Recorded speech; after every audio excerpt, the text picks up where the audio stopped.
তারপরে লাঠি ইট পাকেল নিক্ষেপ করা শুরু করে। দ্যাটস ওয়াই আমরা সোহরাওয়ার্দী কলেজে এবং কবি নজরুল কলেজে আক্রমণ করতে বাধ্য হই, তাছাড়া আমাদের কোনো ইন্টেনশনই ছিল না।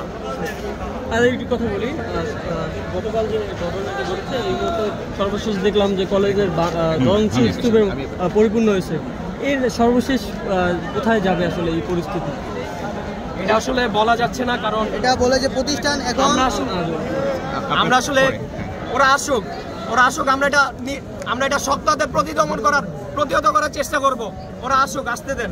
এটার শেষ আমি বলতে পারছি না কোথায় হইব। ওরাও আমাদের কলেজ ভাঙছে, আমরা ভাঙছি হলো ওরা ওদের দোষে। এখন ওরা আমাদের কলেজ ভেঙে দিচ্ছে। এখন এটা অ্যাম্বুলেন্স যেতে দে ভাই, অ্যাম্বুলেন্স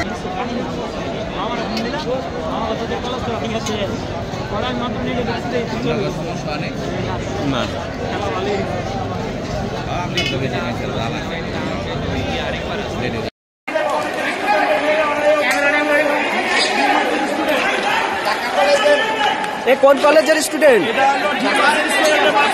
আচ্ছা আচ্ছা।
এটা হচ্ছে প্রথম দিনের ঘটনা, সকালবেলা।